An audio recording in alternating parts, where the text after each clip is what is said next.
Hi everyone! My name is Abigail Awol and I'm a Brandeis Design and Innovation student worker here at the Brandeis Library. Since working with BDI since my freshman year back in 2024, I've been so surprised and grateful for the sheer variety of skills and techniques that I get to learn in these spaces.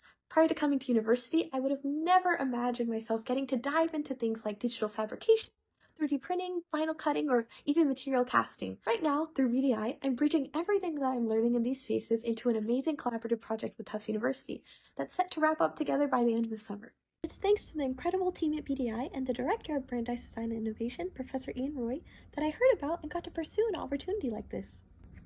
And it's thanks to the veterinarian team that proposed and is heading this project, Dr. Ariana Hinckley-Boltax, Dr. Luge, Dr. White, Dr. Hernicke, Allison Sedlock, Jill Franco, and Mike Santacieri, that will be able to implement this project in the next upcoming school years. Together, we're trying to build a realistic surgical simulation so that veterinarian students at Tufts can practice a very intricate procedure, correcting a left-displaced abomasum or a cow's displaced stomach. For me, one challenge with a project like this was figuring out how to manufacture something so organic and squishy. Since you can't just standard 3D print a cow's stomach, I had to create a digital to physical pipeline. I'm applying for this award because I want to turn this complex process into a clear, repeatable blueprint for the next student who may step into a role like this.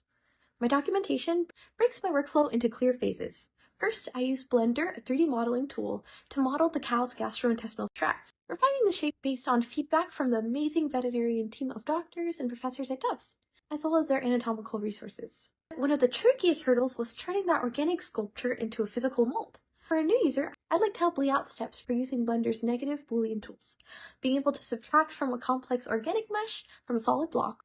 I'd like to be able to capture the exact modifier stacks and the mesh cleaning steps needed to make this 3D printable negative mold. To make sure the simulator actually feels right to practicing students, I was fortunate enough from the Tufts team to shadow veterinarian students and professionals to observe live cattle.